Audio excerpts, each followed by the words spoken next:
Boa tarde a todos. Agradeço aos mentores da Associação Espírita Lauro Machado e aos dirigentes da casa pela confiança, e por mais esta oportunidade. Estamos no capítulo 1 do Evangelho segundo o Espiritismo e o tema de hoje é a nova era, itens 9 a 11, no qual Kardec nos traz instruções de 3 espíritos. Um espírito israelita, cujo nome não é citado, outra instrução de Fénelon e outra de Erasto, sendo que esses 2 espíritos integraram a falange de espíritos superiores responsáveis pela obra de Kardec.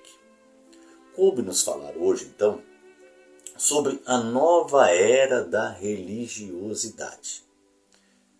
O livro A Gênesis, na Bíblia, começa dizendo: "E Deus criou os céus e a terra".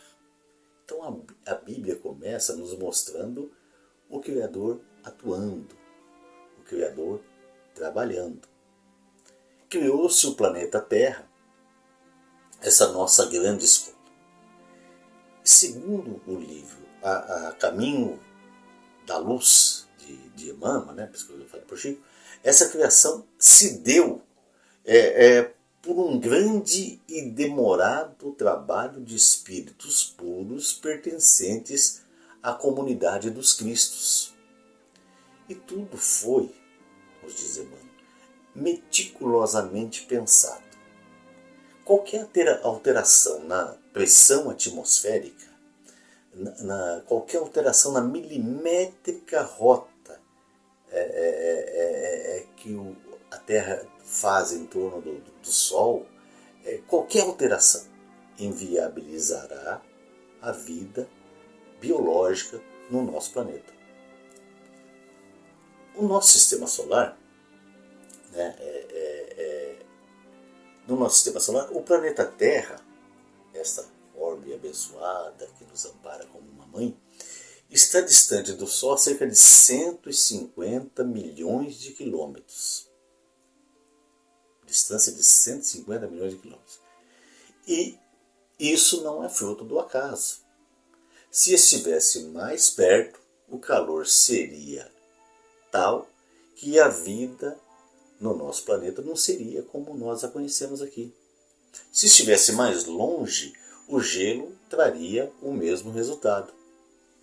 A distância entre a Terra e o Sol é a distância exata que deve ter, nem mais, nem menos, para que a vida seja como ela é aqui. E tudo isso foi pensado, tudo isso foi calculado. Não existem 2 folhas exatamente iguais, mesmo na mesma árvore. Tudo foi fruto de um trabalho meticuloso de espíritos puros sob o comando de Deus. Para que a evolução biológica fosse possível no nosso planeta, tudo foi trabalhado durante milhões de anos. Portanto, houve muito tempo e muito trabalho para se conseguir projetar um corpo físico próprio para viver no nosso planeta, nas condições do nosso planeta. Depois disso também, foi dispensado muito tempo para o aperfeiçoamento de um perispírito que pudesse se amoldar a um corpo que aqui sobrevivesse. Então, num determinado momento, após as evoluções físicas do planeta e das várias formas de vida aqui, surge o homem caminhando de forma ereta, de pé.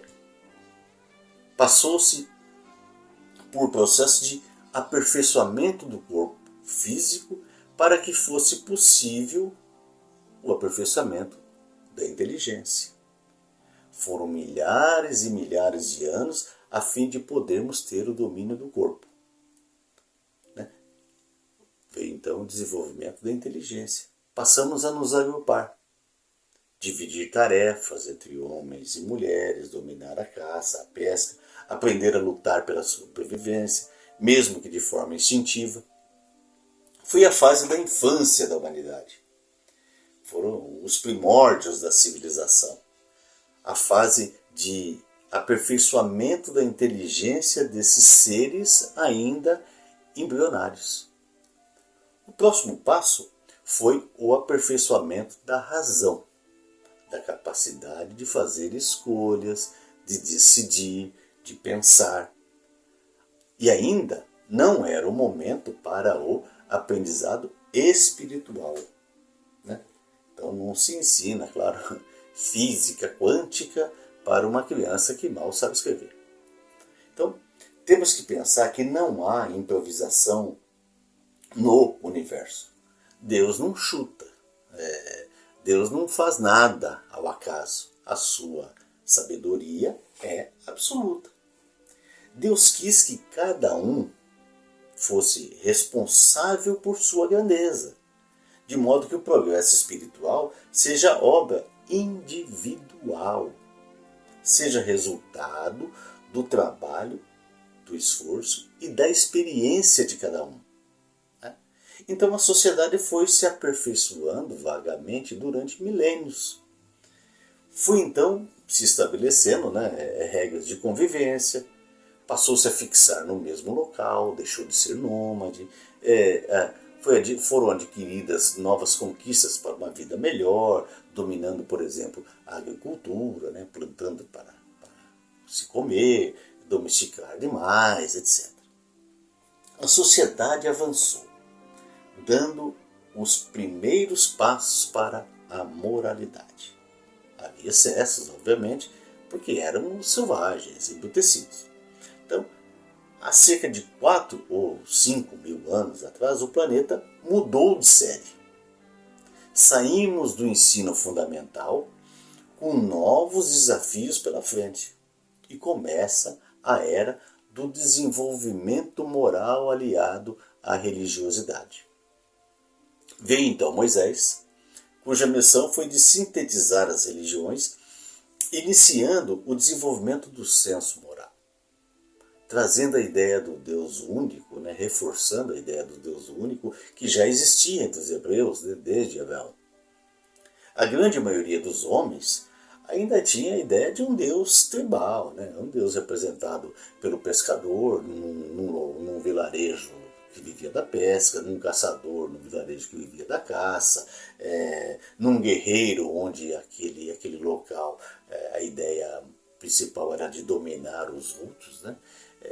Então a religiosidade era imatura.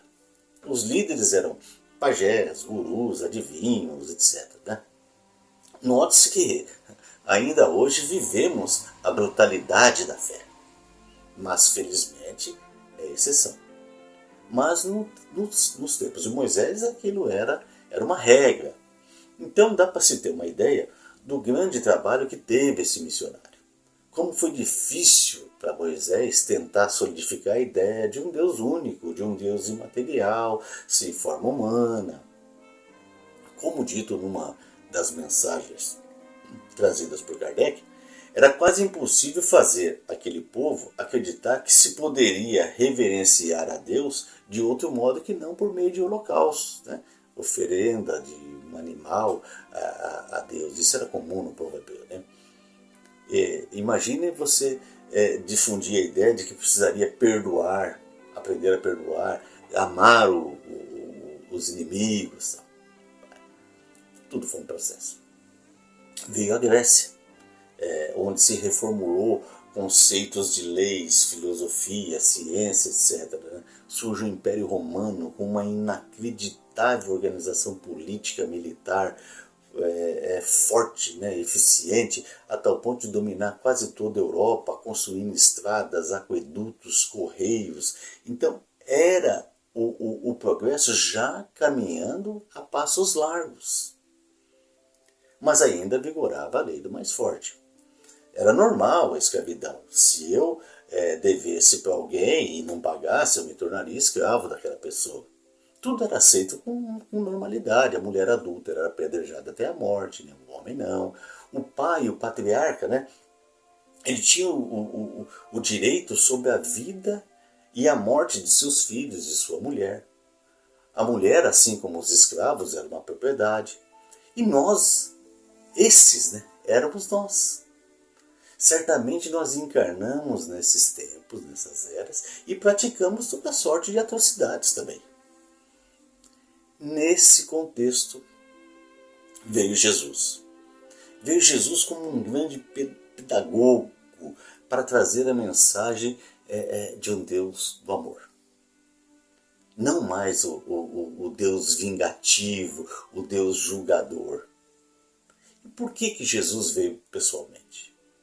Por que não mandou um outro espírito elevado, né, para tal missão? Por que tinha que ser ele em pessoa?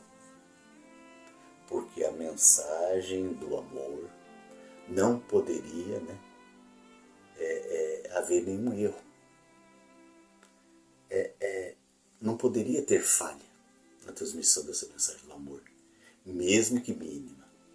Para ensinar o amor em sua plenitude, era preciso um espírito puro, sem máculas.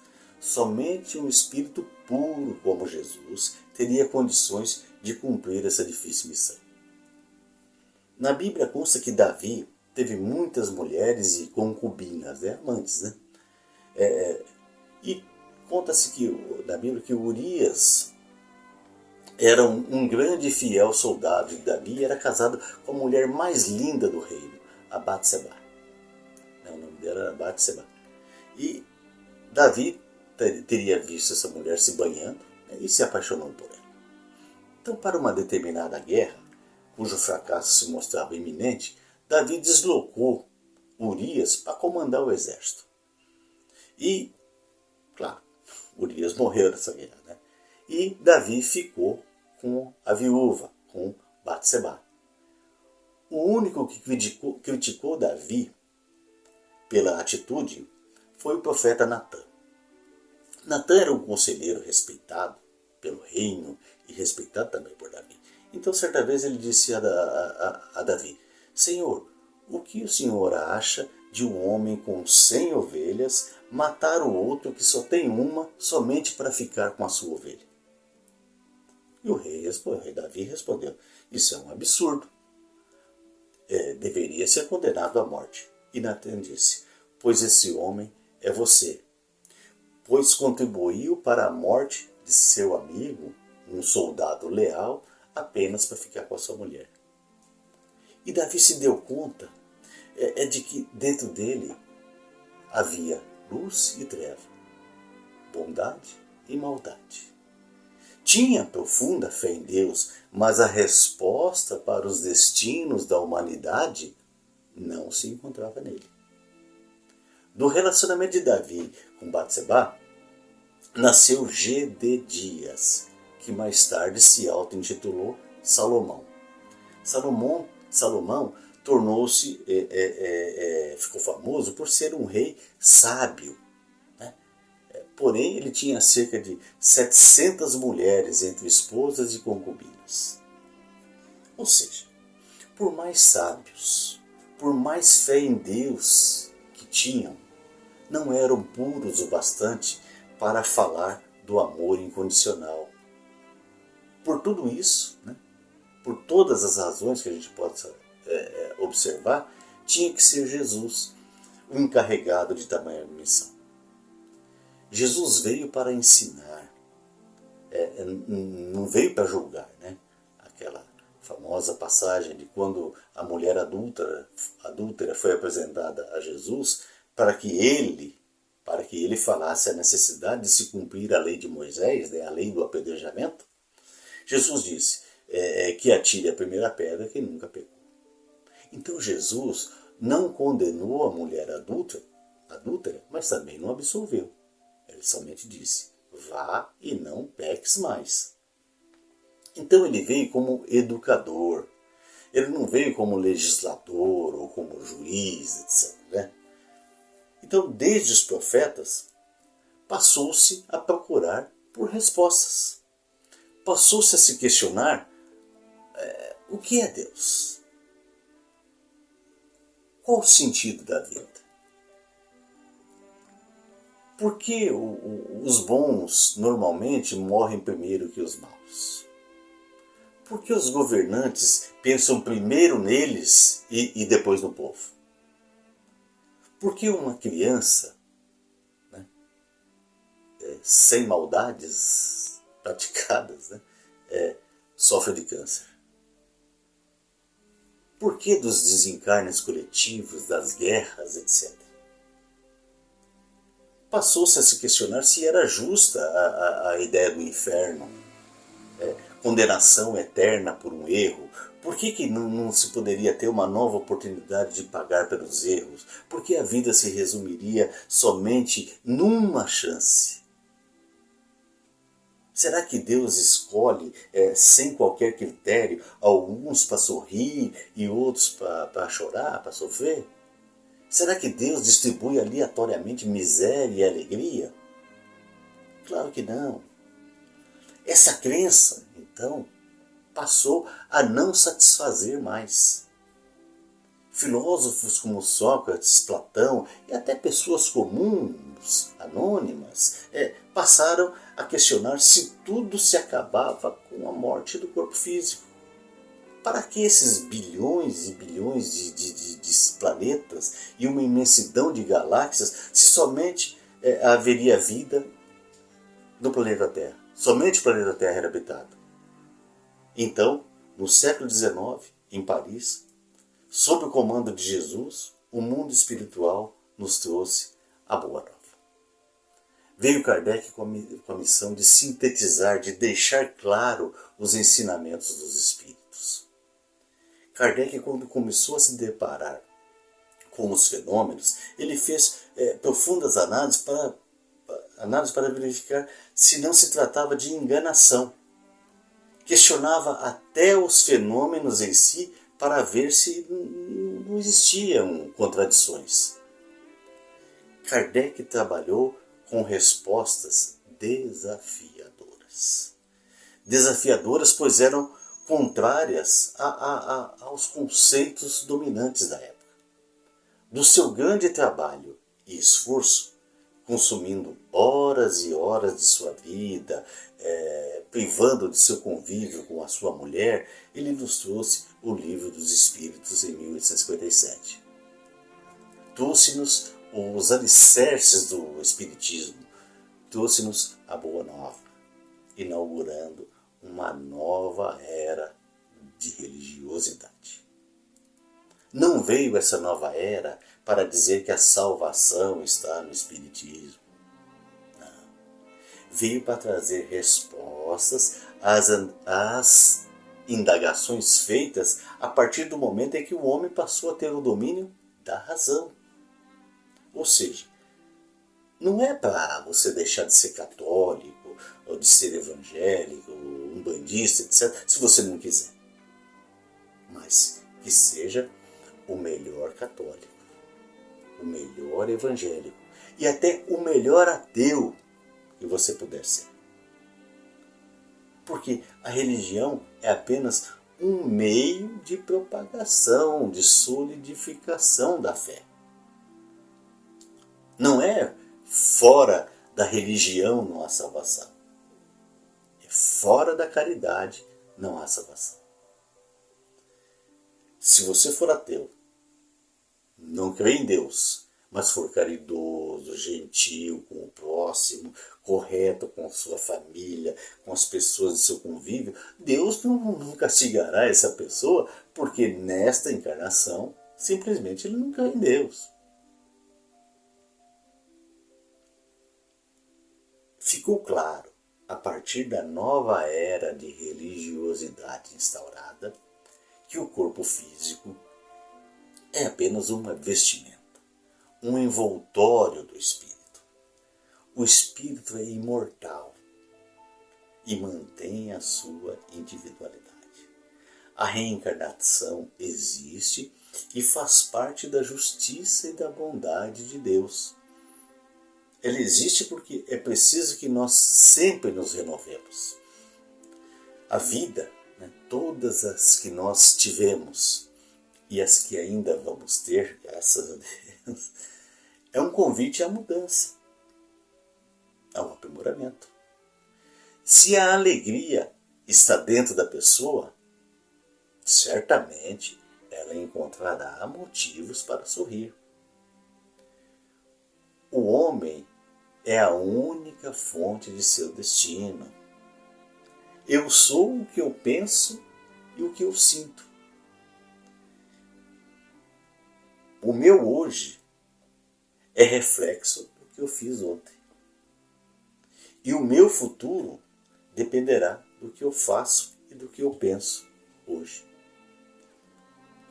Um gesto pode construir ou destruir uma encarnação. Nós é que construímos o nosso destino, contando, claro, sempre com a misericórdia de Deus. Não há abandono nem privação de oportunidade para o aprendizado. Não há. Para todo erro cometido, nós teremos a oportunidade de corrigi-lo. Esse é o verdadeiro sentido da bênção da reencarnação. Deus não se cansa de dar oportunidades.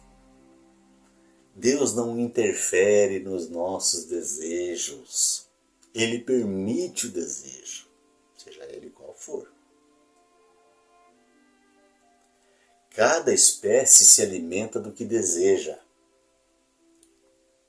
Nos diz Emmanuel, a abelha se alimenta do mel, mas o urubu da carniça.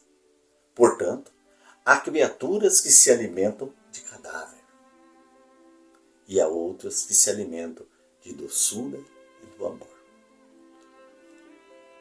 A nossa vida é uma tela e nós somos o pintor. Desenhamos nessa tela o que a gente quiser, o que nós quisermos.